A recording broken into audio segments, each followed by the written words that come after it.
Welcome back, everybody, to another fantastic episode of the Every Pokemon Episode Ever podcast. Or if you follow us on the good old Twitter machine, EPEEP for short. I am one of your hosts today, Wrestling Chris G from Sports Entertainment Breakdown. And today we actually have two extra people that's on the show today. We have my good old host, Doug, the one that digs a lot. Dougie, man, how you doing? I'm doing good, and since I had a little bit of flub on last week's episode, I found myself doing the EP intro, like, in the shower this afternoon for no apparent reason.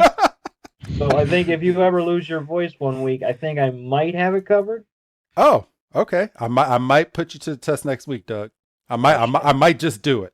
Oh, shit. Vacation time, man. It's the holidays. Okay. Oh, called out. There you are. So, and on the other line with us here today is our good old special guest this week. It's JP from JP versus the World podcast. JP, how you doing? I'm doing good, man. Yeah, I'm glad to be here. This is the magic of the internet. You send a message, a month and a half later, you're suddenly inside of someone else's world, man. So that's pretty cool. Yeah. So JP, we've had a few small discussions, just kind of arranging everything on our show. But as I stated, you do have a podcast. Would you like to kind of give your little background in the podcasting world right now? Sure, yeah. So I sort of spontaneously started a podcast called JP versus the World, which you can find like everywhere, as well as YouTube. I do video interviews. So they're long form interviews. It's sort of like Joe Rogan format where it's really like laid back and we're just shooting the shit, essentially. Can I swear? Is that okay? Oh yeah. Okay, cool. Yeah. Fuck yeah. Yeah, and I just talk to people. I have a background in music, and particularly experimental music, so I kind of lean on that. But I have interest beyond that, so I'll talk to pretty much anyone. I've talked to jazz musicians, I've talked to YouTubers, I've talked to other podcasters. So that's my show. I just do my research. I try to be like somewhere between Rogan and Nardwuar, sort of is kind of my aim. Well, Rogan's on the top of the charts right now. He just scored a ridiculous fucking deal with Spotify. It's Spotify, right? Yeah, that's crazy, man. I cannot believe that he struck that deal, but I mean, it's pretty cool though, man. Like the value of this medium being like monetarily given that value of $200 million is like very cool and interesting to see a new medium come to the forefront, right? Yeah, it really is, and hopefully one day we'll all be there, and we'll all be showering in the glory. But in the podcast riches, it'll be Bitcoin. We'll get paid by the time it's there. For real. Yeah. So today's episode is episode 31, and the episode is titled "Dig Those Diglett," or translated from Japanese, "Full of Digda," or Digda. I cannot say that word. I've tried. Didn't get it right last week either. No, I could not get it right last week. Full of Digda. There you go. I got it, and I'm not going back. So you got that one take. So this episode premiered in Japan, October 28th, 1997, and here in the States, it premiered October 19th, 1998. And as everyone knows that follows our podcast, we like to go back on the historical date for the U.S. release, which will be October 19th. And Doug, since mine just happened as of 2018, I can almost guarantee that you're going first this week, aren't you? Yeah. And I mean, yeah. So on this date, in 1957. Holy shit, Doug. Montreal Canadiens great Maurice the Rocket Richard becomes the first NHL player to score 500 goals. Holy shit. Wow. Oh. You guys know I'm Canadian, right? You know that? Yeah, we had this discussion before we started. Okay, that's what I figured. You said Maurice Richard, and I'm like, are you fucking with me? You gonna bring up Tim Hortons next? No, it's funny because Doug found that, and as soon as he found that, I saw on the Skype feed that I was like, oh, it says that he's from Vancouver. And Doug was like, I'm from "Get the hell out of Victoria, here." but Vancouver is close to here. Yeah. Okay. Okay. So and we have a running gag right now because every single guest that we've ever had, either Sports Entertainment Breakdown, which is our other show, or the Pokemon podcast, everybody's been from Canada. So we have one other guest named Ben, who does podcasting and Twitch as well. He's from Canada as well, and I was like, we're all of our special guests are just gonna come from Canada. Apparently a lot of people like us up there. Yeah, man. I don't know. We love talking at the very least. So. So all right, but mine is not so Canadian. I mean, it was released out there, but mine is back in 2018 was when we actually officially got the film reboot of Halloween. So Halloween came out on this day in 2018, and it's not the original, but it is damn close because that movie was fucking awesome. It was pretty good for a reboot. Yeah, I don't really dig a lot of reboots, but that one. I see what you did there. Hey, you gotta be a part of the title, bro. So, but yeah, Halloween came out. Famous Halloween movie, I guess you can say. It's kind of weird saying the title as the actual Halloween, the Halloween movie. Yes. So that should be the sequel.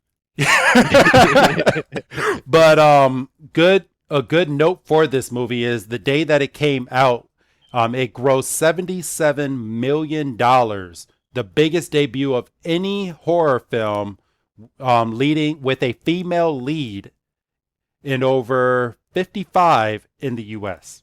So, wow. Okay.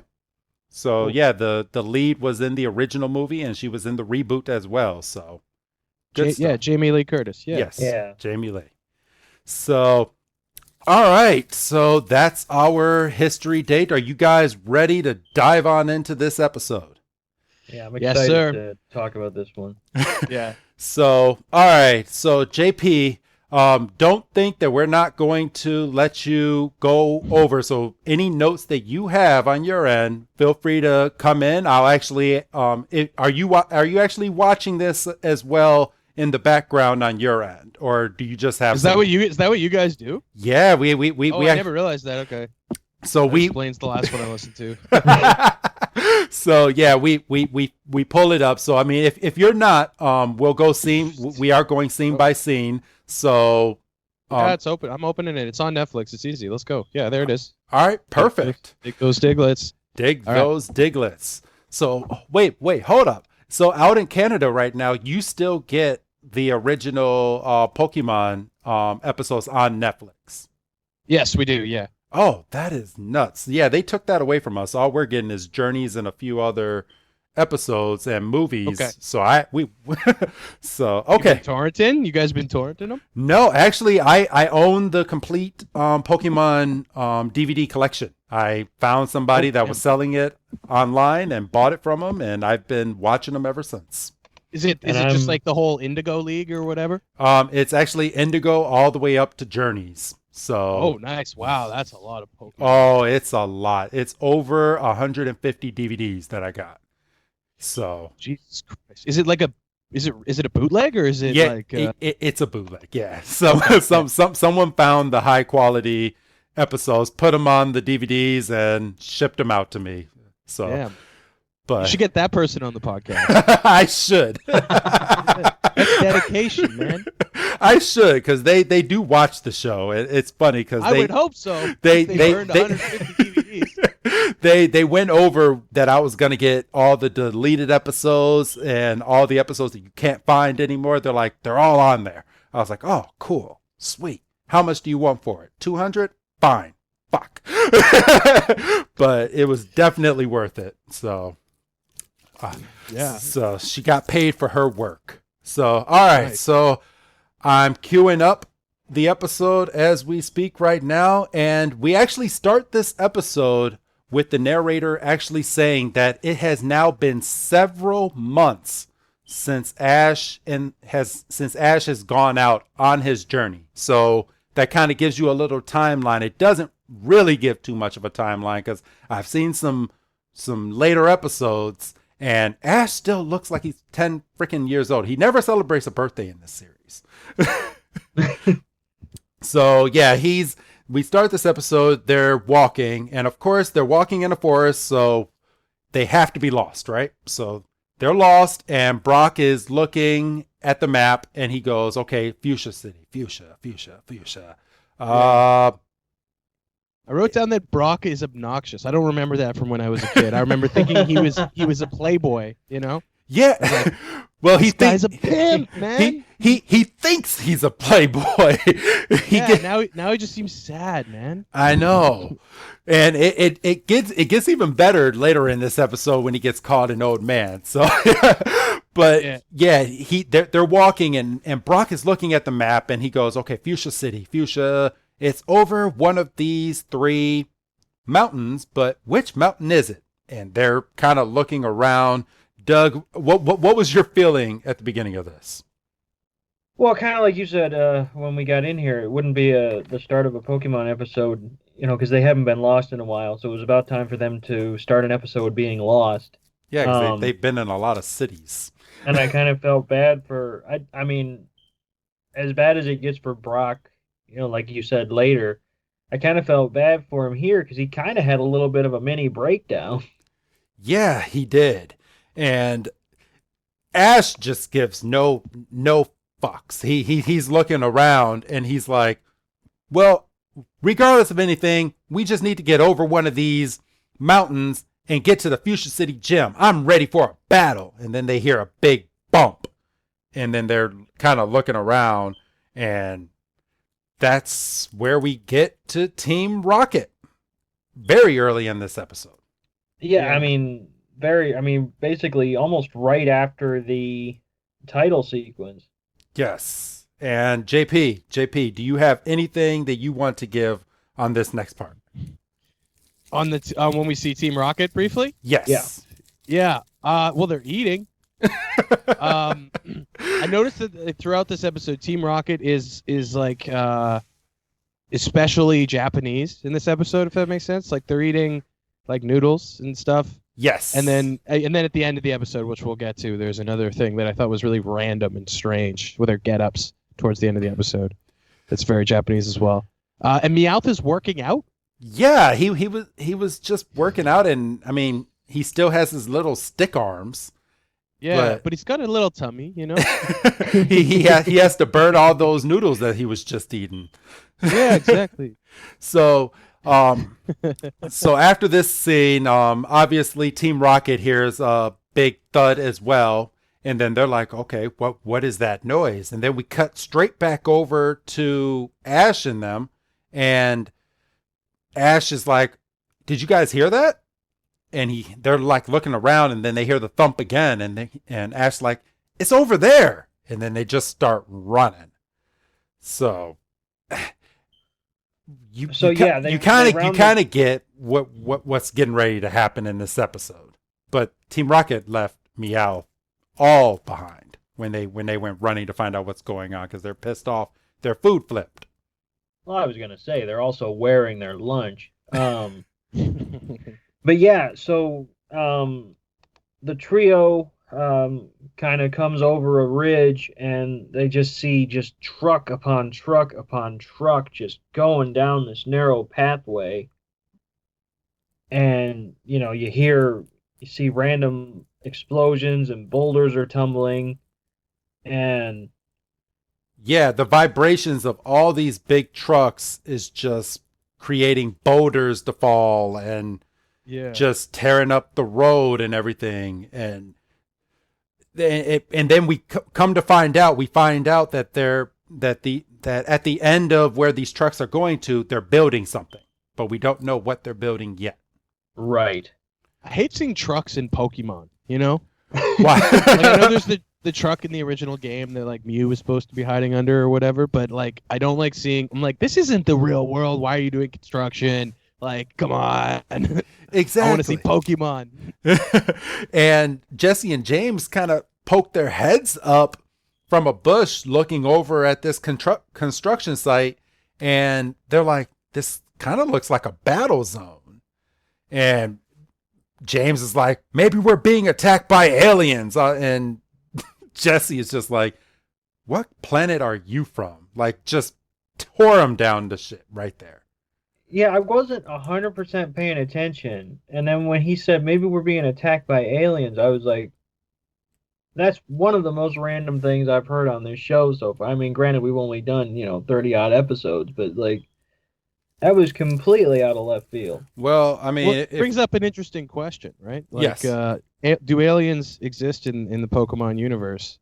And wouldn't they just be Pokemon probably? That's what right? I was getting at. I was like, are they aliens or would they be Pokemon? I mean, we did see the episode with Clefairy, and Clefairy comes from the moon, right? Or yeah, something like that. Yeah. That's an alien. Clefairy's an alien. So would they even think to call them aliens?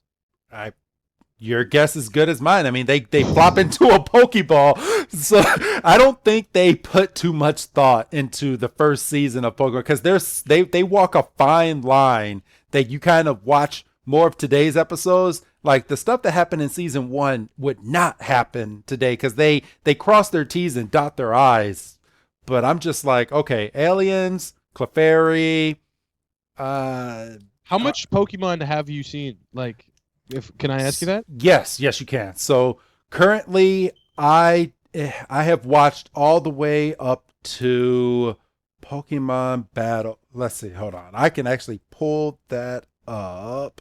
Give me. You're like, I'm on DVD 75. So I just finished Battle Frontier. So Frontier. Oh yes. yeah, that was like towards like the end of me watching Saturday morning cartoons. I think was when that was. Yeah. That's Generation 3. Okay. So yeah, it was freaking long as hell, because I tell this story a few times on the show. It probably hasn't hit the podcast waves yet from what you've heard, but Johto was 2 freaking seasons. Like basically, I chop up Pokemon as season 1 Indigo, then you have the Orange Islands, then you get Johto, which is 2 seasons, but I chopped that into 1. But then you get season 5 through 9. It's all one big like season. It's ridiculous. It started in 2001, and we don't even get to the Pokemon League until 2006. 5 years. Jesus Christ. I know. Wow. I was pulling my hair out watching that on DVD. I was like, come on, there's so many filler episodes. I mean, I like some of the episodes, but let's get to the point, people. You guys took 5 years to get here.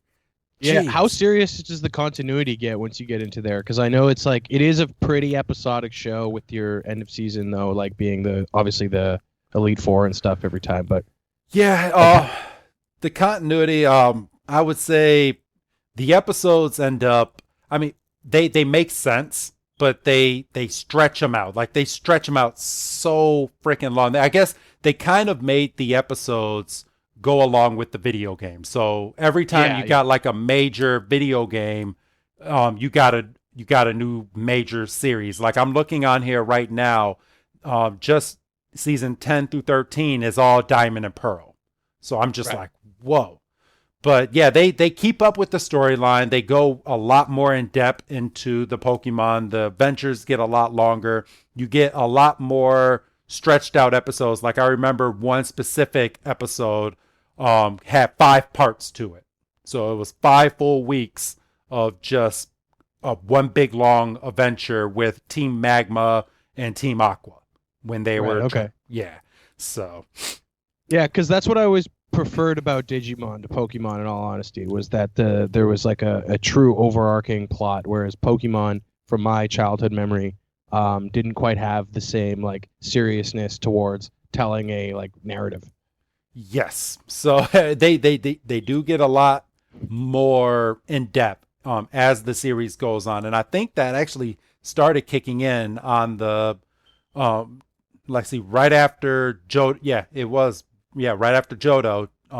So season 5, which it'll be Ruby and Sapphire, I guess, right? Yes, Ruby and Sapphire. Okay. That's where they started really jumping into everything. And I think Ruby and Doug, you've told me this a few times. Ruby and Sapphire were your last major games, correct? Yeah, the Ruby was the last game that I went hard on. I think it was the last I was one Pokemon short of completing the Pokédex, and I just, you get to a point where you're just running the Elite Four over and over and over to just, level up the last Pokemon in your party. Yes. And that was the last one. That and Sapphire was the last one that well, no, the last one that I bought was probably Fire Red and Leaf Green, but I don't think I ever played it. That's funny. Yeah, that's same with me. Yeah, I have upstairs Black 2, and I probably have played like maybe an hour and a half of those, and then jumped right into kind of Sun and Moon when those came out and played half of those. But I've heard those are very good. I've heard that was like a return to form. That's what the people have told me. Yes, they are very good, and the story in them are amazing. But I do like the Switch versions that I have right now. I love Sword and Shield. Like I've beaten that game. I'm actually all the way on the last new DLC that they brought out. So they extended the story. But all right, so I played the Let's Go one. I liked that a lot. I thought it was just like good, easy fun. Oh, it was good, easy fun. And the fact that it's so easy to get Pokemon in that game is just ridiculous. I almost caught them all in less than 30 hours, which felt pretty good. Holy crap, you really grinded. Yeah, I was just like, I was in the car a lot and I wasn't driving. That was what I remember. Gotcha. Yeah. So, all right, so back into this episode. We stopped right where the trucks are going through, and then out of nowhere, one of the trucks hits a ditch and completely falls over, and then all the trucks that are right behind it start crashing, and then it's one big, massive crash site. It was like 20 or 30 of these trucks that had just crashed and combined together. Like, that's crazy to me. It's a catastrophe. Yes. Thankfully, because it's a kid's show, nobody was severely hurt. At least that they let on. Well, this is true. Yes. We don't see the off-screen stuff. So, but yeah, episode 31. So Ash and the trio and also Team Rocket are watching as this is going on. They actually it's a weird little screen that they have like right in the middle as they're looking at all of the crashes, and Team Rocket goes, "Oh, the destruction."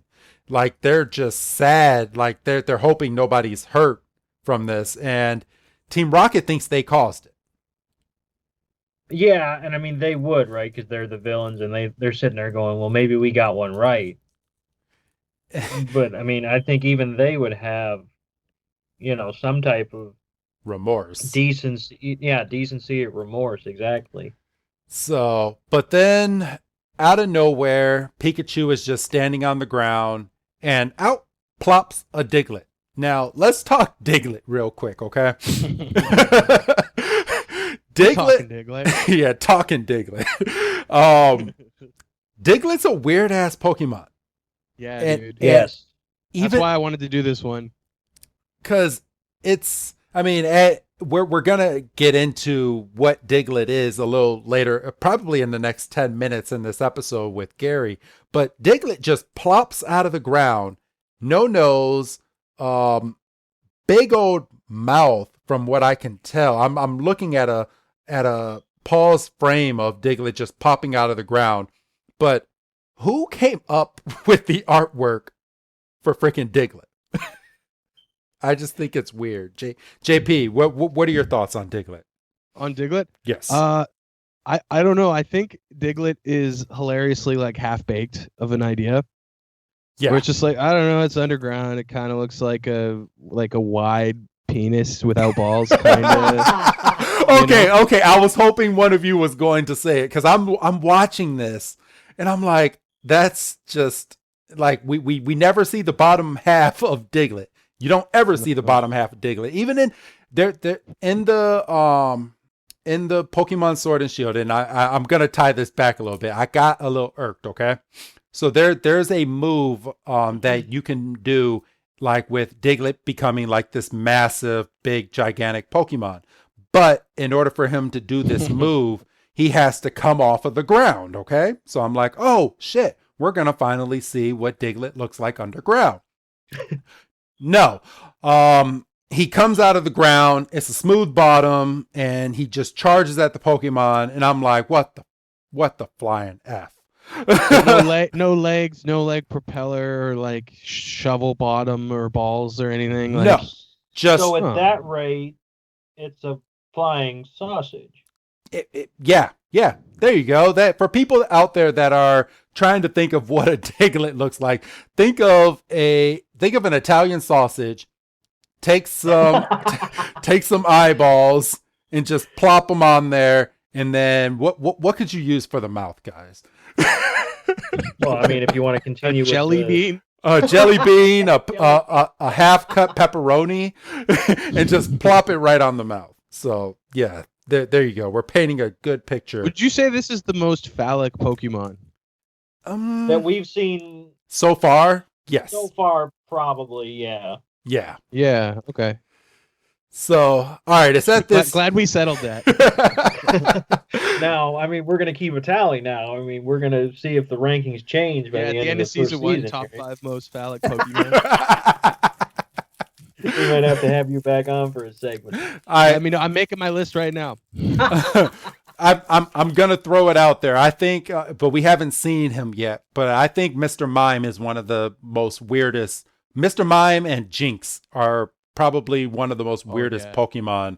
Well, Jinx is a source of trouble, you know. Oh yeah, I can't. We're we're gonna be going over that episode at some point. It's on here. That's not too far. I mean, it's a little further, but we'll get to it. But yeah, Jinx had to be changed into a purple Pokemon due to due to blackface. So yeah. Did they ever change the Dragon Ball character? You know what I'm talking about? The Dragon Mr. Ball. Popo? You know what I'm talking about? No, they didn't. No, they didn't. They did not. So they don't hold Dragon Ball to the same standard as Pokemon, huh? No, but there's something about the fan base, maybe. And I love me some Dragon Ball. Yeah, me too, man. Big time.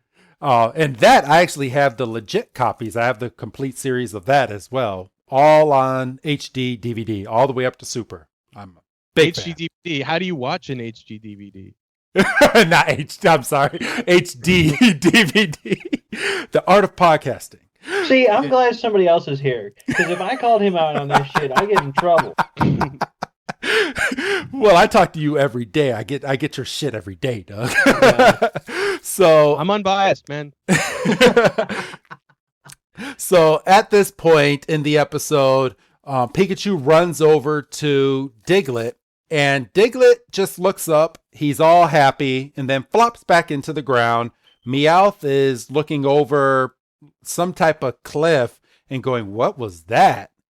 And then we go straight from that to people getting out of their trucks from the car accident, and this guy, we caught him on his worst day.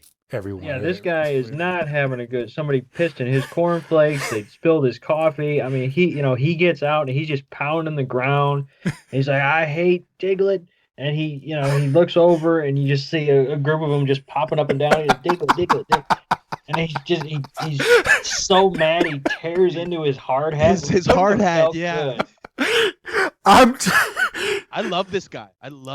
He is a complete character arc in 20 minutes. Like, yes, he is. He's more fleshed out than Ash. It's crazy. This is true. And I mean, you guys are watching it in English, right? Yes, we are. Okay, yeah, this guy has like a German accent, right? Yeah, it's kind of some weird I Eastern picked up European. Italian. I picked up Italian. Okay. I mean, I could be wrong. That it fits could the stereotype be Russian. better. Russian, that makes sense. Yeah. And he's because Misty looks over and you see the group of them popping up and down, and she goes, "Cute. I think they're cute." And he pops up behind her. He goes, "You think it's cute?" And he's fucking tearing his shirt like I said, his hard hat. He was not having it. He just hates, like, yeah, he's biting his shirt. He tore his hat off. And then Ash just goes, well, what the fuck is a Diglett? And his Dexter pulls it up and is like, Diglett, the movement of these ground Pokemon cause earthquakes. And I'm like, oh, good. Well, let's not skate over the fact that at this instance, Dexter legitimately became Siri, because all he said was he said Diglett. He opened it up and said Diglett. He didn't point it at the Diglett. He opened it up and said Diglett. Yes. So they knew about Siri before anyone knew about Siri. Right. So alien technology. There we go again, aliens. So all right. So we go straight from that to the do we ever get this guy's name? No, I'm just gonna call him Workman because I don't think we ever figured out. Yeah, I don't think he has. I'm gonna check Bulbapedia, which I spent a bit of time on today. Oh yeah, no, I have that up. Wait a minute, I could be doing something. Pokemon 31. Doug, we're live googling. Where's our Jamie or whatever? Let me see. Who gets to it first? All right. Well, while you guys are looking at this, he's just identified as the foreman. Okay. It says foreman and construction workers. Yeah, that's it. Yeah. All right. So cool. It's better than Boatsmager that I came up with a few weeks ago on the podcast. I don't know. Boatsmager is gonna end up on a T-shirt.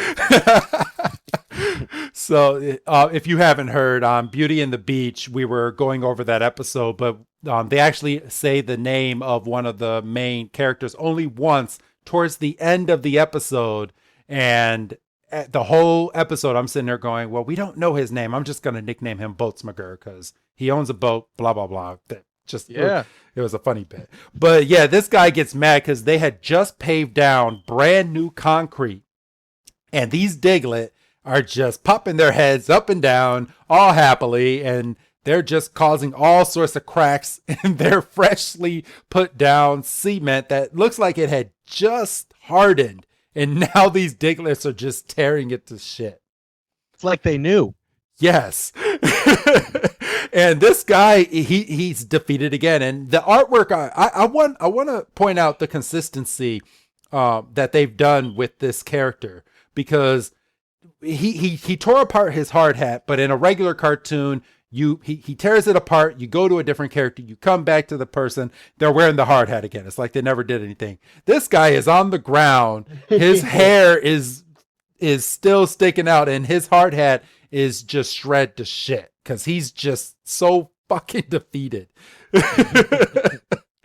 But Doug, all right, you go over this next part of the scene.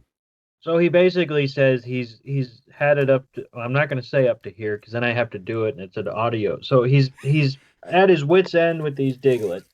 So he's basically put out a call to any Pokemon trainer who's able to get out to him that he's looking for a way to eradicate these Diglett, and he's offering this prize of a 6-night, 7-day getaway to the first trainer or group of trainers that can completely eliminate these Diglett. And I think just by virtue of being up front at that specific moment, Ash says, well, we're 3 capable trainers. And he goes, oh, so you were the first ones we called for. And he goes, and right as he's saying, well, we weren't exactly called for, this convoy of buses and trainers, all led by Gary Oak's freaking convertible, pulls up. Gary is a pimp. I love him. He's what Brock aspires to be. So I just think it's so funny because Gary, he has someone driving for him. Okay, so he's not old enough to drive yet. But Gary must have like buku money. Well, I mean, his grandfather is one of the biggest professors in all of the Pokemon world. But they're driving up in this convertible. All these buses come up behind him. And this is just a small entourage of people that are following Gary on his journey. Like, what? Now, wait a minute. Now, I don't think, I mean, obviously, I think the women in the car are with him. Yes. I think the people in the buses were the other people that were answering the call. Yeah, because you see them later, Okay. right? Yes. Yes, we Yeah. do. So But that being said, I wonder if Pokemon, like this world of Pokemon, what's it called? The Kanto region? Right? yes, Kanto region. Yeah, the Kanto region. I feel like the economy is doing really well. You would hope so. I mean, Yeah, I wonder if they have free healthcare. I don't know. I guess if you could just pop into a Poke Center well, yeah, they But would and, you, and they would just you- help your Pokemon. Yeah, so- but would you, as a trainer, you wouldn't get treated there? no. that's true. But but there I don't seems know. to It seems be like an medicine empathetic for anything. socialist world, like People I don't don't get know. sick in this and if you do get sick, it's from a Pokemon, so you can go to the Pokemart, get some antidote, drink the antidote, and you're good again. yeah. So, but yeah, These are the things I wonder about Pokemon. I know I wonder these same things. I'm glad you're on here because Yeah. we kind of think alike. So so Gary pulls up and he looks over and he's like, "Oh well, if it isn't Little Ash from Pallet Town, the boy that's in fourth place out of all the people that have come out of Pallet Town," and Ash just grinds Ash's gears. And he's like, fourth place. He's like, well, you were the last one to get your Pokemon, and you were the last one to leave. So yeah, Who were the other two? Did we meet the other two? we never find out. We've done so much homework trying to find them, but we never find out. That infuriates me. I know. I mean, This was Marvel Comics. Like they'd have their spin-off comic by now. Well, Gary would have his own show yes. yeah. by now. It'd be the And Venom yeah, of Pokemon. and so would the other two. Yeah.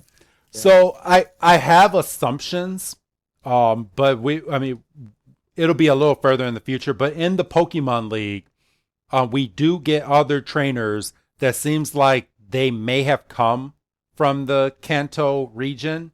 I figured it out. I think I know what it is. It's red and blue, right? From the games. Mm. Yeah, Could be. yeah, it could be. I mean, Because there's two, right? well, one of Yeah. one of the trainers has to be a girl. So when, and the reason I think this is, we recently did a movie review, which is going to come out it's on December 26th. Well, it's out. Yeah, well, it's out that you're listening If to you're this. listening to Yes. But in the movie, they kind of went back to the beginning of the Kanto region, and they show all the trainers who got their Pokemon, but you only see their arms.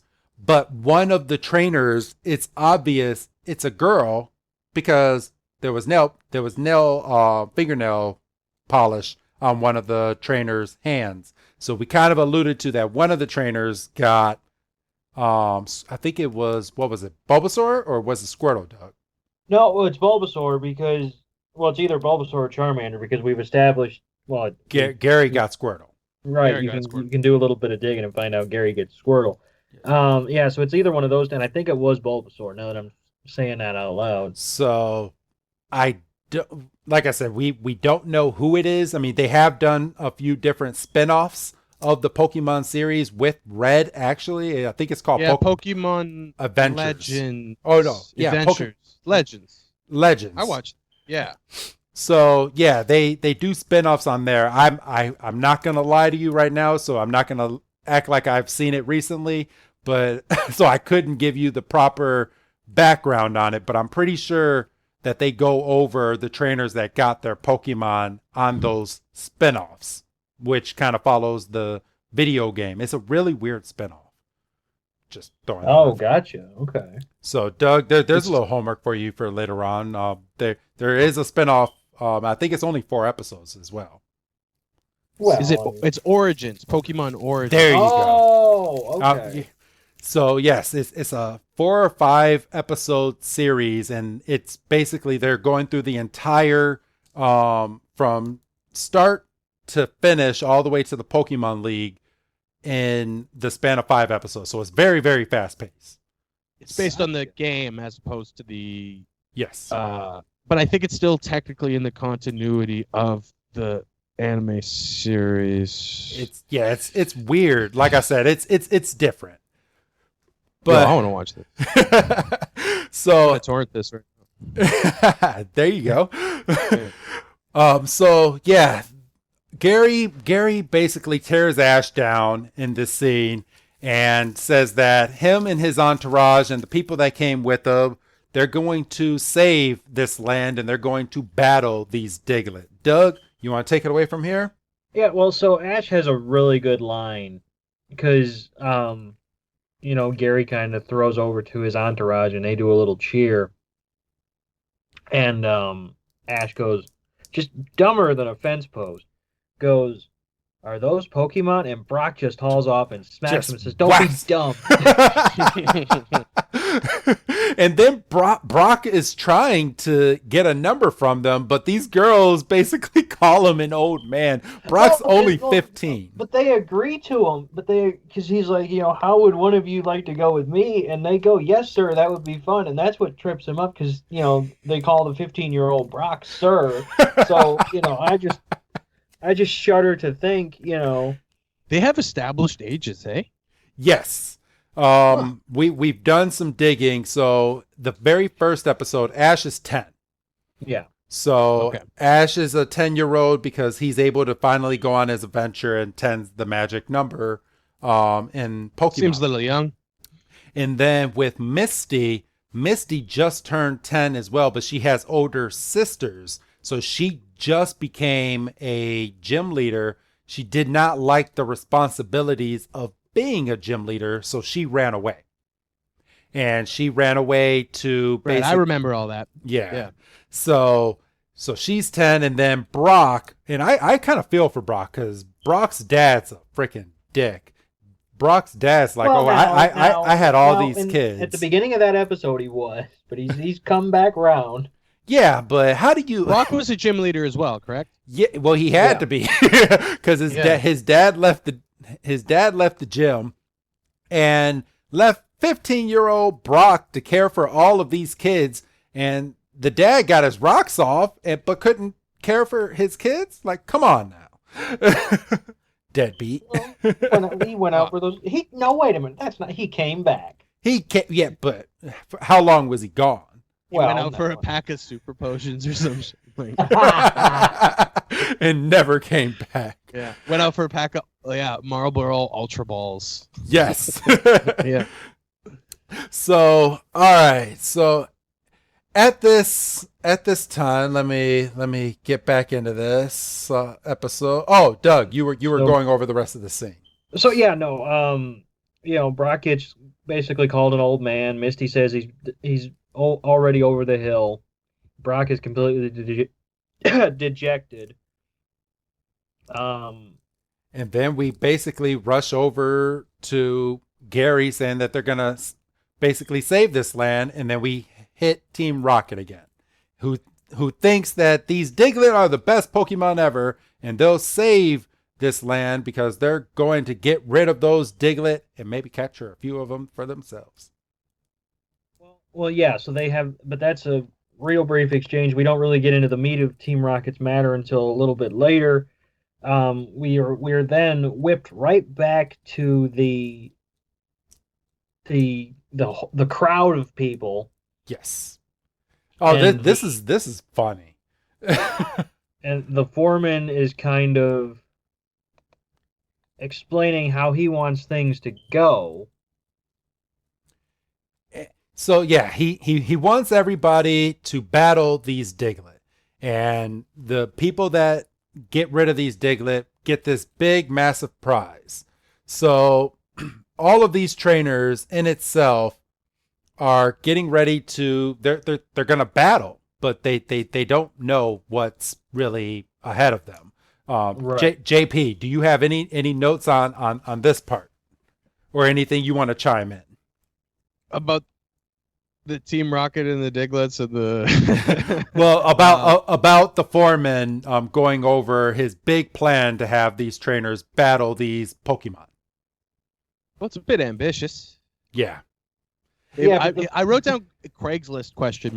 Which is basically it. Like, how did he get a hold of these people? What kind of technology they have? They have the Pokedex, which is clearly like of 1998 was like Fantasy Jetsons kind of technology. Yes. So do they have like internet access or a Pokemon equivalent? I imagine they incorporate a little bit of that into the later, like the more recent seasons. Like Oh yeah. Well, as Gary and his entourage are driving away, initially, Brock asked if he can get, some numbers, address, and email. So I mean, they do throw that in there. He says email. He does say email. So this show is crazy. I know. They have email. So a 15-year-old in 1998 has an email. Yes. So he does. It's like, can I get your MSN Messenger? Like, does anyone remember AOL AIM? Yeah. Yeah, man. Yeah. Good stuff. But yeah, I believe they do because even in the first episode they introduced the telephone that has a camera on it, so you can see and talk to people, but you do still have the corded phone, but you can talk with a video. So they had Skype before we even had Skype. This is true. So world. I know. It does come from Japan, and Japan and China are basically on top of stuff. At least out here in the States, we're the last to ever get anything. Yeah. I mean, Canada, dude, we're even further behind. Yeah. I can't speak on that though. Yeah, we all live in igloos and da da da da. Yeah. So you don't have cars. It's all ice skates, right? Yeah. It's all ice skates. Yeah. Yeah, and skiing. Yeah, skiing. It's like a James Bond movie nonstop. It's like the first 10 minutes of every James Bond film. Yeah. That was my morning, man. Wolf. There you go, boy. Uphill both ways. Yeah. So this hot is potato in my hand. Yeah. So I want to talk about this next scene with Team Rocket because it kind of rolls a few questions into my head. So they're talking about their plan, and James is already, he's like, we come up with the same plans all the time. We have nothing else, and we have the same two Pokemon that we're using, and they basically try to come up with a scheme to forcefully evolve their Pokemon, to find a way to evolve them just forcefully. Like, what can we do? So that's where we kind of leave this scene, and I'm like, wait, can you forcefully? I mean, without like a Thunderstone or a Leaf Stone or something, can you actually forcefully, in this age of Pokemon, forcefully evolve your Pokemon? Well, yeah, and like, I mean, that just opens up a whole raft of questions because, like, I mean, I guess in a way, if you get down to brass tacks, you get to a certain point, like, I can tie this around to the video games again. You know, you get to a certain point where you basically beat it. And like I say, you're basically running through the Elite Four with the express purpose of getting XP for, whoever you happen to throw into your sixth spot for that run. You're brave, Doug. I had the Game Shark back in the day. I just got me some rare candies and just leveled up all my Pokemon. Well, yeah, I found an exploit. I remember on like game FAQs way back in the day, and I was like, I remember that site. That was my site. Yeah, man. So I'm kind of digging into that like early OOs nostalgia a bit myself. And like, yes, or Newgrounds, Game Facts. Like, do you guys remember? And I know I'm kind of dating myself, but do you guys remember Missing No from Red and Blue to get unlimited?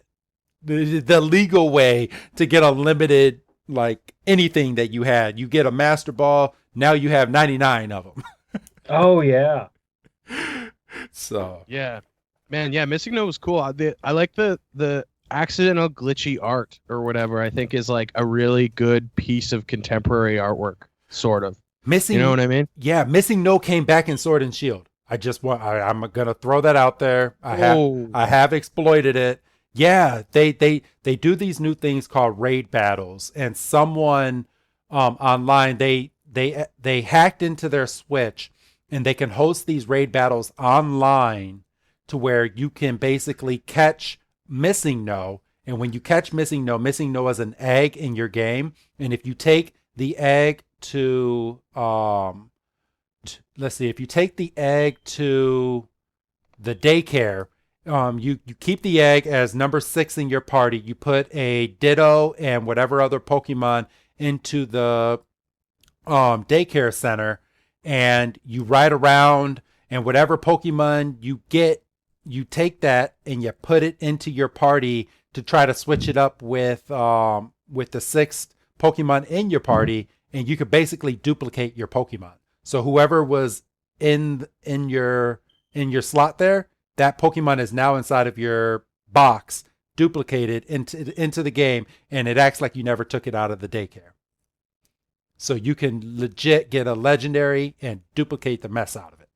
And then Pokemon got smart and they patched it. But anyone that had Missing No in the game got to keep it. So I still have it. I have like 3 of them. That's hype. Yeah, it is. Yeah, it's not bad. I'm on r/hacked raids right now. Yes, it was nice while it lasted.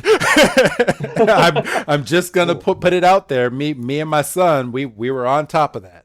So, but all right, I should get this Sword and Shield, man. I should get this game. It looks really good, actually. It really is. Did they ever add all the Pokemon back in? Because I remember reading when it was close to coming out that they didn't actually include all of them for the first time. Yeah, they did not. Right now, as it stands, I think you get about 80% of all of the Pokemon with the latest DLC that they put into the game. But as of right now, you still can't get all of the Pokemon in the game. But I think that's going to be in an update coming soon or coming in 2021. So okay, yeah, good. Yeah, I'm not playing it till I can catch them all. Catch them all. Gotcha. Yeah. So all right. So back in the episode, we come back to the foreman, who is like, I want these Diglett out of here, and then he's like, all these ground Pokemon, and then Gary just speaks up and he's like, technically, or no, they call him a bug Pokemon. And right. And Gary is like, technically, Diglett's not a bug Pokemon.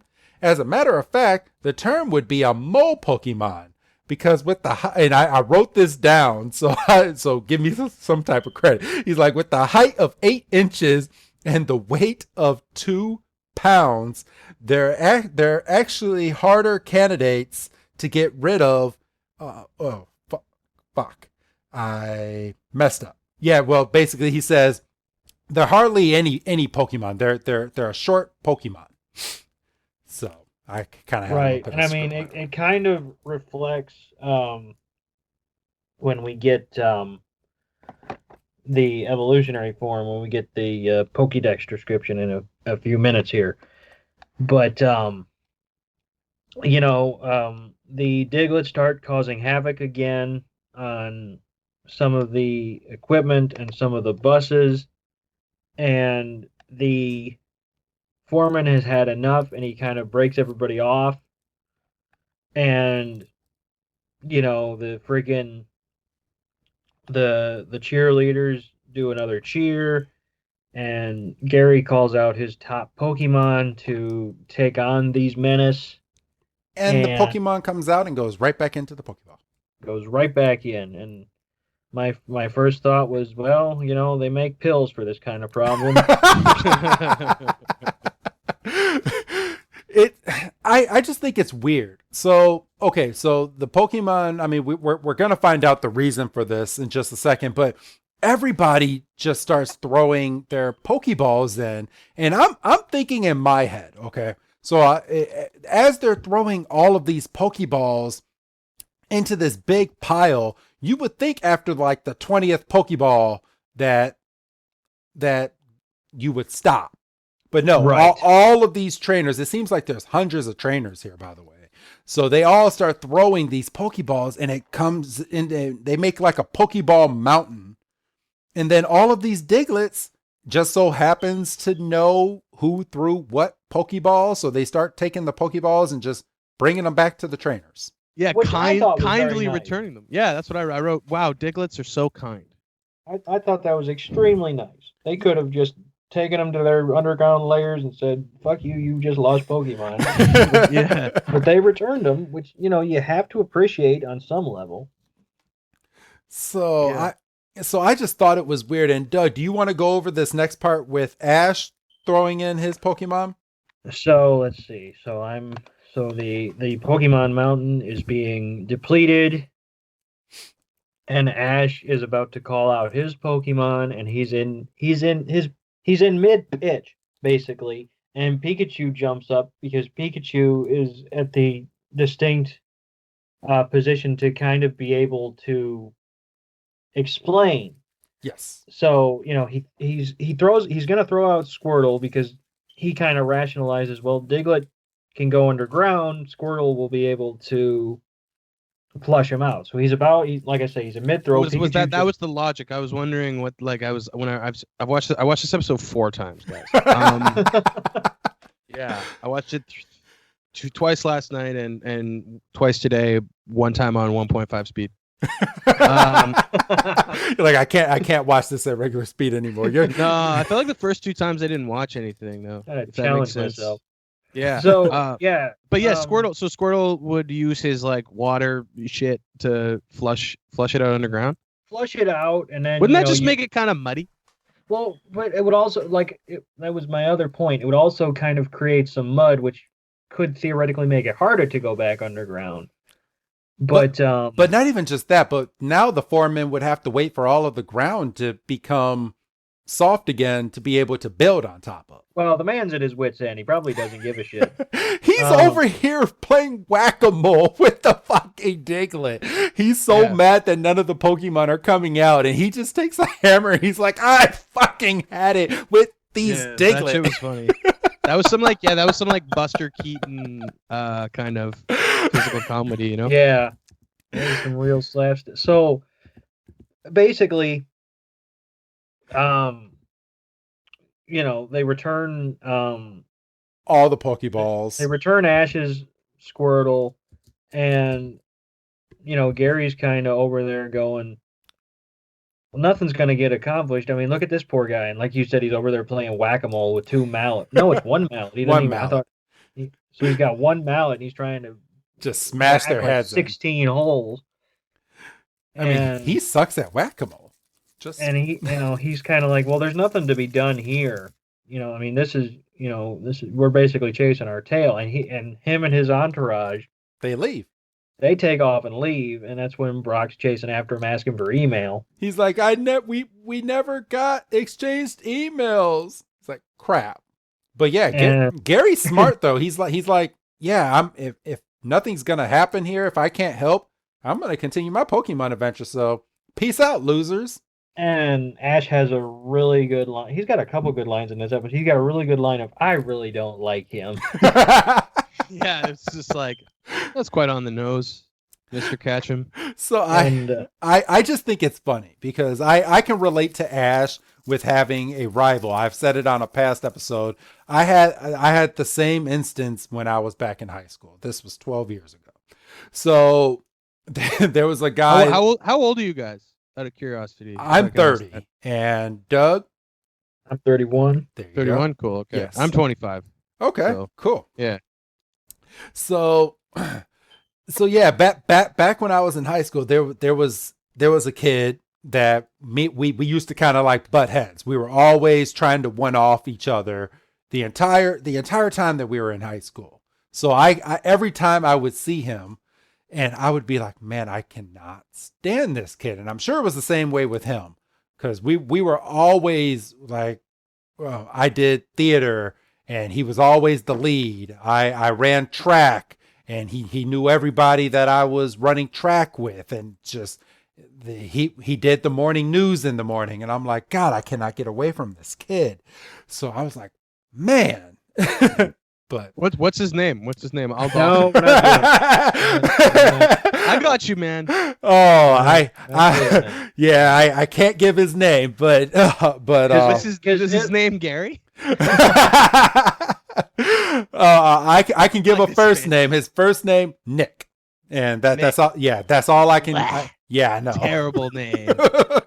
Never liked the damn Nick in my life. I'm trying to think if I have any friends named Nick. I don't think I do. Oh, great contact. Real quick. You're like, no, I think I'm all right. Yeah. So, all right. So and don't call me out on this, Doug, from what I'm about to say, but I had a problem with this next scene. Okay. Mm-hmm. So I didn't. I know you didn't. So this next scene, they're all in a hot tub. Okay. So Ash and Brock, they're just chilling. But then we get a close up of Misty, and they're going, sir. And Misty, I mean, yes, she has a bathing suit on, but the image that they fucking paint for like 30 to 45 seconds is you just get. Oh, it wasn't that long. Oh, I'm watching. I wrote pages of notes about this. Okay, so I'm just kidding. So I just I kind of feel like they always try to, at some point and at least once per episode, try to sexualize Misty. Like, you don't even get the bottom of her bikini in this scene. And they're going over their plan as to what they're going to do to kind of help this foreman guy. But you look at Misty, I'm just like, that's just bare back. Like they gave no fucks. Paused right now. Yeah. Like I'm looking at it right now. Please tell me if I'm out of line on this, Doug. No, I mean, you're right, but it wasn't no 30 seconds. But yeah, no, I mean, I mentioned last week that I didn't appreciate the one shot they had when Magnemite snuck up behind Misty and you had her like standing bolt upright, because I was like, you can tell just how short her shorts actually are, and I didn't appreciate it. Yes. So, but okay, back to the main part of this scene. They're going. They must sexualize Misty to because it's so obviously conscious, right? Yes. It has to. There's got to be some kind of like money, like they're thinking about money there. Does that make sense? Like, yeah. I'm not even I'm not joking. Like, I'm like, because it's. They do it on purpose. Well, I mean, and I kind of make the joke, and it's, I mean, the Japanese culture is a lot different than maybe out in Canada or out here in the US. Like, they out there, when they draw their anime, they very sexualize like younger girls out there. Big time. Yes. Big time. Every fucking anime I've seen does that pretty much. Like, it's a trope of the genre, right? Yes. Yeah. So in this, I just feel like, I mean, because they get better with it. Because, I mean, for God's sakes, anytime Misty comes back, she's not in those like booty shorts anymore. She has a full blown bodysuit. Like, it's a nice blue and orange bodysuit that she wears now. Yeah, well, Pokemon is completely global at this point. But when they were making this, I'm sure global audience wasn't in mind. Yes. So at this point, they're going over. They're like, well, what can we do? Like, none of our Pokemon are gonna come out of their Pokeballs, and they're not gonna battle these Diglets. So what can we do? And then Pikachu kind of looks over to the right and is like, okay, what is that? And then all the Diglets pop up, and just Ash just almost drowns in this damn hot tub. Well, and it's weird because so Pikachu sees a Diglett and takes off. Yes. Which then forces Ash, Ash gets the bright idea. He's like, I'm going to follow Pikachu because he's following the Diglett. So they all three stand up. And Brock is the one who, mind you, has the longest shorts on. Brock is the one who says, don't you think we should put on some clothes? Yes. You know, because like I say, Brock's basically wearing cut-off jeans. Ash has a bit shorter shorts than I think I would wear as a guy. And then, yeah, you know, Misty's wearing as little as they could get away with. Yes. Right, and Misty's wearing a bikini. So, you know, we cut away from them and we see... First we see Pikachu following the parallel route to these Diglett. Yes. And then we cut, like you said, we cut back to the foreman who's doing the same thing he was doing when they left. So he's been doing this. Yeah, I thought that was funny as hell. Possibly like 5 hours. He is like, I'm going to get one of these damn Diglett. Oh, I can't stand these damn Diglett. Hope he's been eating some protein that day. Man. I hope so. He's got like beef jerky and Gatorade. Just So we get a big scene. This next scene. So we go straight from this doesn't happen every episode. What we're about to see here. Yeah. So we get Coughing and we get Ekans, and Jessie is reading a book. So she's trying to find out how can we forcefully evolve our Pokemon. So, which is a very evil concept that they treat with a very wholesome brush. Well, I mean, they are evil. Well, yeah, but they treat it like, well, I mean, especially with how it happens. But like, because they're like, okay, how do we do it? Because obviously we're not winning a lot of battles with Ekans and Coughing, and then Jessie basically hits her wall because they're like, oh, Pokemon need a certain level of experience, and they're like, oh shit, we're terrible. But then they get to another paragraph where it's like, when a Pokemon evolves, it becomes a completely different Pokemon. Yeah, I wrote that down. That's a grand existential question. Yeah, I mean, can we part with these Pokemon that we've had since, whatever? I mean, I think they were Christmas gifts. Yes. We find out, I think they were Christmas gifts. Can we part with these Pokemon that we've had since forever? They were childs? Because I believe these Pokemon have stayed in their first forms for about, I would say easily a minimum of 13 years. Because we've kind of established that Jessie and James are maybe 19 or 20 years old in this series, but in the flashbacks they get these Pokemon when they're like 5. Right. So yeah, so when they evolve they become entirely different Pokemon. Yes. And I ask what is the human equivalent of that? Where puberty. Yeah, I was gonna say puberty. So it's like, you said you have a son. Yes. Right? Yes, I do. Like it's like with the first time your son says, you know what, Dad, I don't want to go to the movies with you. I want to go with my friends. You know what I mean? Heartbreaking. Yeah. I'm not looking forward to that. Right now, my son, he's only 7, so he's all about Dad right now. So I'm taking in as much as I can get. But man, the day that happens, well, who knows when that's going to happen until this pandemic's over. But yeah, how's that going? Sorry to derail. How's that, like, as a father? Like, that's got to be weird, man. It's different. Yeah, where are you? Are you guys in Chicago? Yeah, we're based out of Illinois. So We're okay, in that's the what I figured. suburbs. Yeah, we like to say Chicago because everybody and their mom knows where Chicago is. So Yeah, it's the professional wrestling lens. We have to say Chicago because that's what people are going to recognize, even though Yeah. I mean, it's suburbs, but it's easier to just say Chicago. Same reason I would just tell you guys Vancouver, even though I live on an island. Right.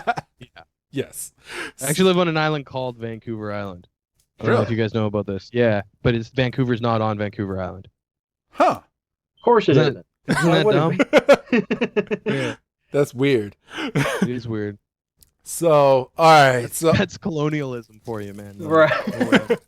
Yeah. So at this point, Team Rocket finally comes to the conclusion that our Pokemon are never going to evolve. They're too weak.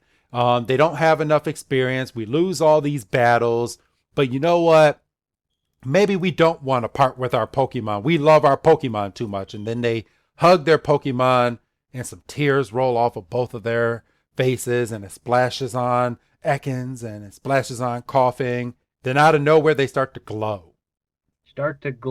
And then we see from their perspective as their shadows get larger. And Jessie and James say, well, they're evolving for us. And then Meowth is there to pour cold water on the situation right away. He's like, well, it was just their time. It was just a coincidence. Yeah. But I wrote down too, wheezing is the worst evolution ever because it's like Coughing is like this like sick like lung cancer tuberculosis patient, or straight out of like Chernobyl or something. He's worse. Yes, and he grows another head. Yeah, that doesn't fully become a Coughing. He's a poor victim of nuclear war, man. Like that is, it's such a dark ass Pokemon. I remember the level where all those Pokemon show up to. That's nightmare fuel, man. Yeah, Palette? No. What's the name of the town? It's in the game. Oh, that's got the fucked up music and all the like scary Pokemon. Yeah, I honestly couldn't even. It'll be the first Gengar episode. It's Lavender Town, isn't it? Lavender Town, yeah. So Nice name, such a dark place. I Right. just think it's funny because and we can kind of tie this into the last episode we did, Doug, that Weezing is such a weird Pokemon, but is Grimer any different? Well, Grimer is literally a pile of slime, basically. A pile of, See, Grimer And- doesn't seem as upset. Weezing is like verbalizing pain. Wheezing sounds hurt. Yes. Yeah, whereas Grimer is just like He's embraced what he is. he's a vegetable essentially, right? He's just a pile of just slime, and it happens to have eyes and a mouth. It's just I think Yeah, it's we don't judge Ditto. no, we don't. No, because he's cute. You see, I mean, there's a line. And I just think it's hilarious because we've come to the conclusion any Pokemon that's a Pokemon has a heartbeat. Okay, where the hell inside That's of a canon. You think that's canon? I That they have hearts, I think so. I would like hope. biological hearts. I mean, at Not- least in Kanto, I mean, it's when you start getting into the newer stuff, and you've got a pile of trash and a ring of keys and shit. But where Oh, the I hate hell that shit, man. Some of these Pokemon are so fucking weird. weird. Yeah, I saw some of the Sword and Shield ones, and I'm like, I don't want to be a nerd anymore. Yeah, well, it's the fact that smashed my glasses. they have over 800 Pokemon now. I remember the first 151. I used to be able to do the Poke Rap. Right before we were recording this, my son upstairs had me put on the Poke Rap to see if I could still do it. I got like maybe 70 Pokemon out of that whole Poke Rap. I was like, I can't do this anymore. He's like, I'm going to learn it. I was like, You all better right. That's focus not up, even a 'cause passing you're doing grade. that on the last episode of the season. Yes, I am. So I'm going to have to. I'm going to have to learn it again. Better get on that. I'll see if I could. Maybe I'll make you an instrumental remake of it. I could probably do that. Ooh. Oh, nice. Oh, nice. I'd appreciate could- that. Me and my dogs could do that. Yeah, for sure, man. I'm gonna talk to you off air. So remind me, I Yeah. gotta ask you a Yeah. question. All right. Cool. So this next scene, on Pokemon, we have the gang, still running after the Diglett, but this time the Diglett have like tree branches on top of their head, and then we finally get introduced to a Doug trio who's basically picking or making like big trenches in the ground, and Diglett are planting the little tree roots into the ground. So it's kind of a teamwork that they have going. And it's on. at that point we get the Pokédex entry for Doug Trio, which is completely pointless because it says Doug Trio, the evolved form of Diglett. No additional information available. What the fuck? Okay. I was so mad. Bad writing. Yeah. Okay. So how good is Professor? Okay. So Professor Oak made the Pokédex. We've come to the conclusion that he made the Pokédex. Okay. Right. So how good of a professor is Professor Oak when I feel like more than half of these episodes that we're going over, the Pokédex goes no further data required. Like, is that the reason he gave Ash the Pokédex, was so he can go out and report back to Professor Oak? So Professor Oak, That's in the games. That's in the games, isn't it? yes, it is. Yeah, it is. It is. That's the reason you get the Pokédex in the game, but it was never I remember that really. being so satisfying. Oh, I can't. I remember getting 150 Pokemon in the game before we all knew about Mew, and then the game would not end. It's like there's still one more Pokemon out there. I was like, what do you mean there's still one more? I was like, How did you get Mew?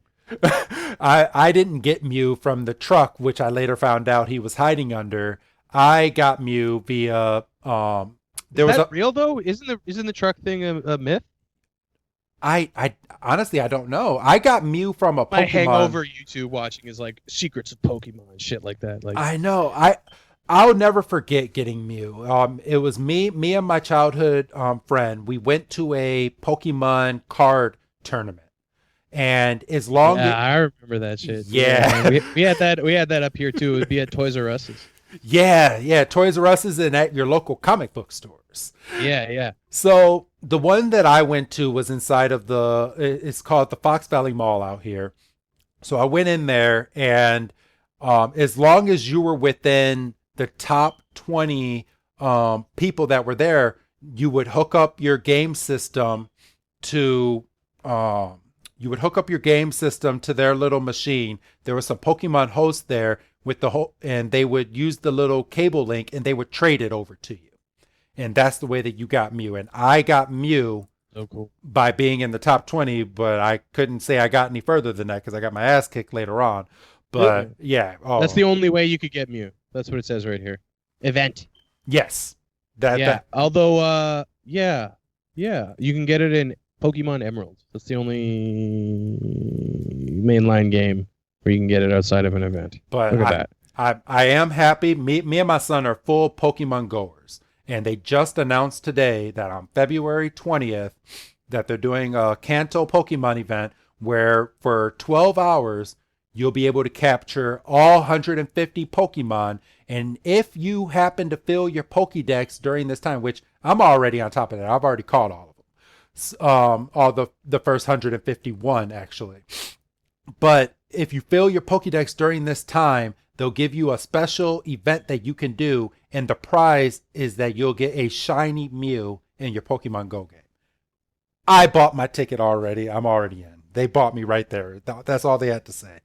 How's Pokemon Go doing? Like, following. I never played Pokemon Go because I have an old iPhone. It would never work on.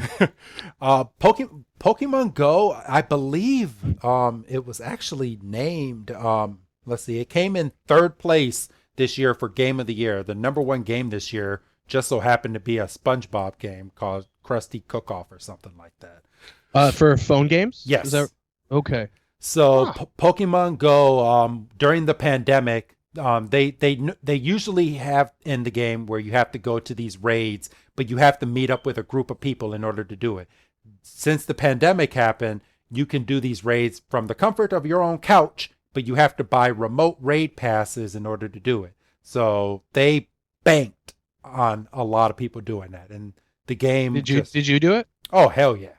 Oh, Yeah, hell yeah! Yeah. I can't tell you how many. I've easily spent, probably since March, I've easily spent about a little over $400 on Pokemon Go. No joke. Just Damn, dude. yeah. But I guess it's something you're doing with your son, right? So it's Yeah. like, Yeah, but my son's no help right now because once he gets a legendary Pokemon, his butt is done until the next event. So, right. but all right, back into the actual series. So, Doug, you stopped at the part where no further information was required from the Pokedex with the Doug trio. You want to continue from that part? Yeah. Well, like you said, then we see, Doug Trio is going along the trenches and Diglett are building the trees, and then we see we flash forward kind of to a finished image, kind of when it's all bright and there's a bunch of flowers and trees and shit.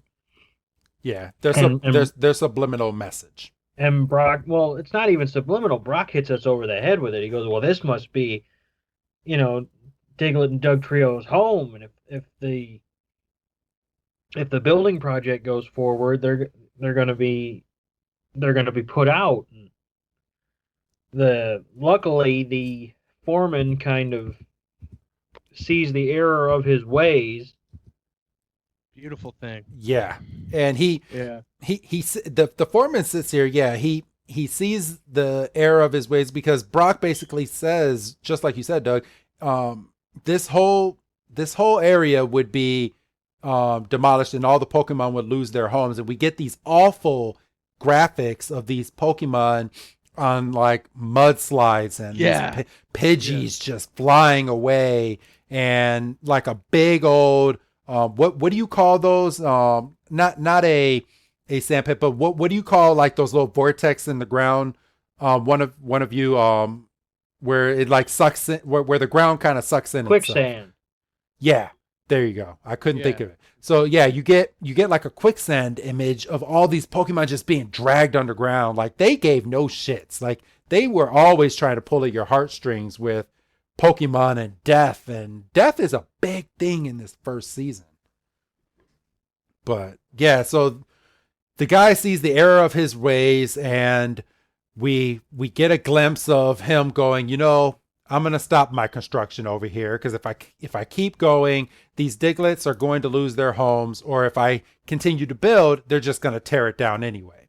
So Ash is basically like, well, I think we all learned a lesson here, and that we have to protect the world.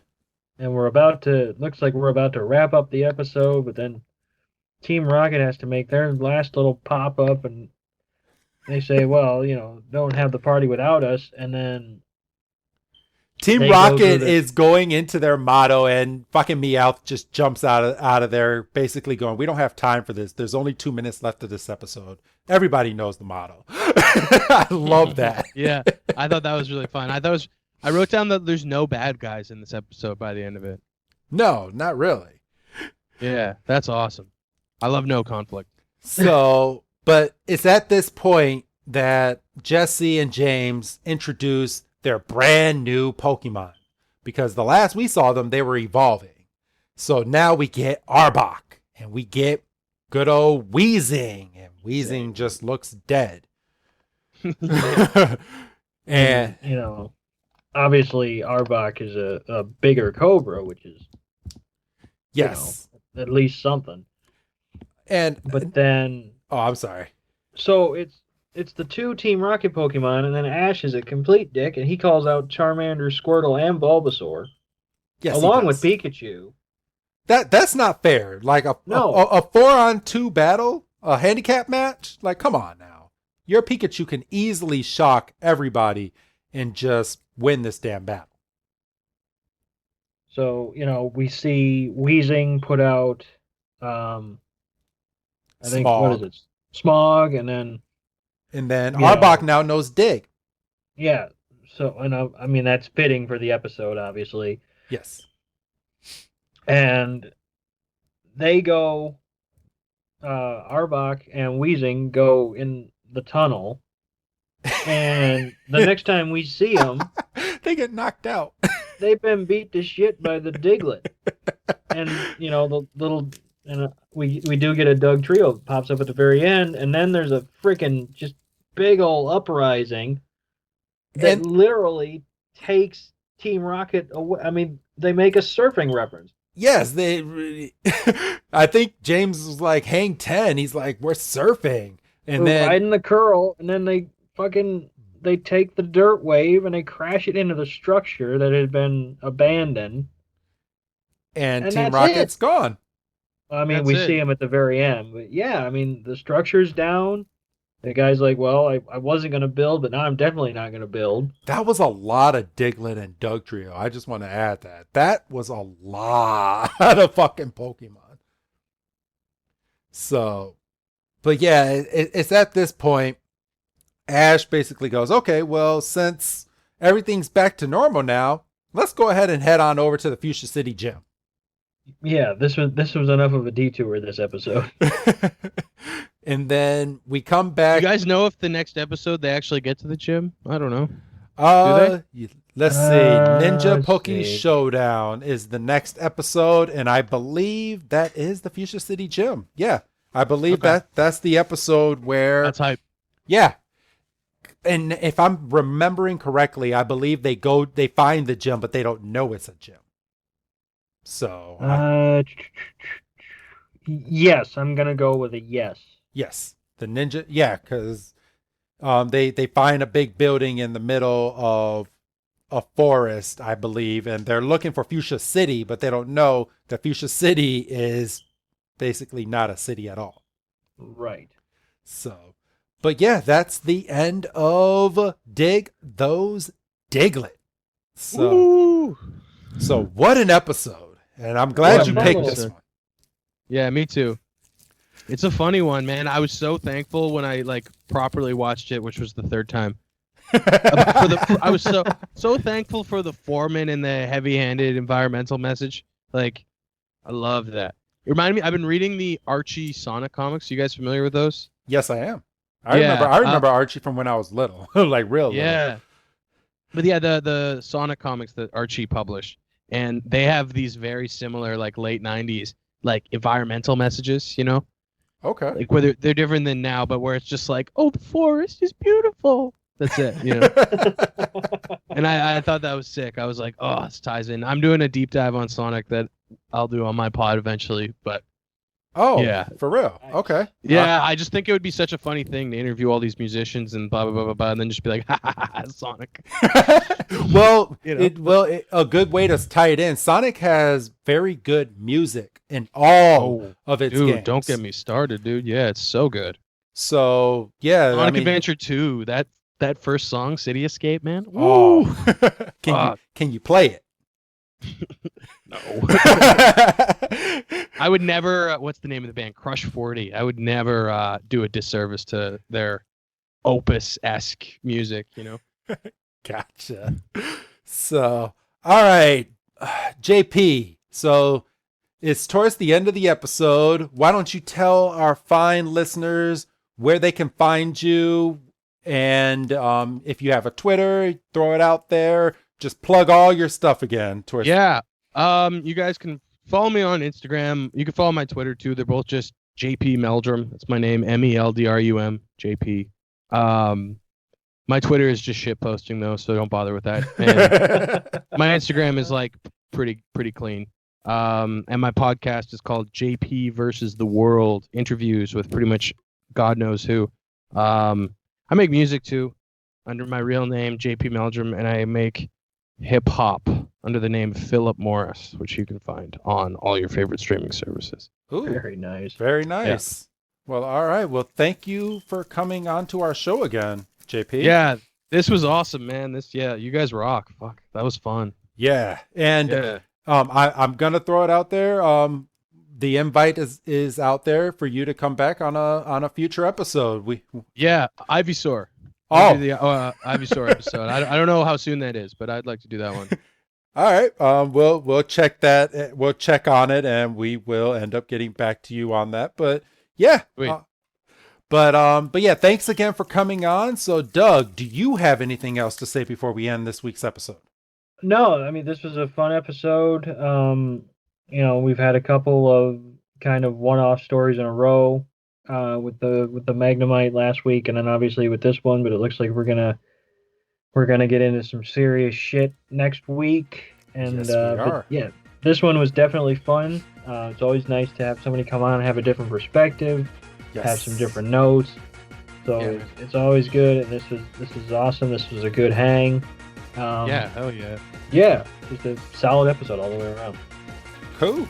Well, then we're gonna do our normal sign off. So, but I'm gonna include our special guest. So go ahead and say goodbye to our fine folks, JP. Bye. And Doug, give your old goodbye, Doug. Goodbye, Doug.